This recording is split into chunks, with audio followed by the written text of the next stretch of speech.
छत्रपति और दिलीप दोनों मंच की ओर आ सकते हैं, आ जाओ।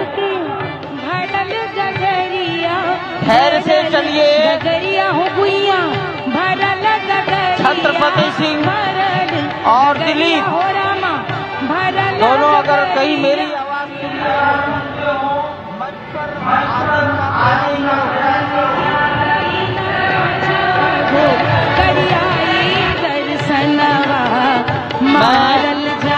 बारंबार निवेदन करूंगा, धीरे धीरे आगे बढ़िए।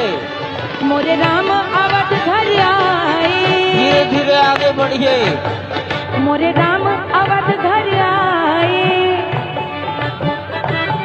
मोरे राम अवध घर आए, मोरे राम अवध घर आए, मोरे राम अवध घर आए, मोरे राम अवध घर आए।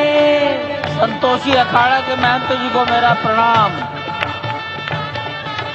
आगे आगे राम चले, पाछे चली सेना, पाछे चली सेना, पाछे चली सेना, आगे आगे राम चले, पाछे चली सेना।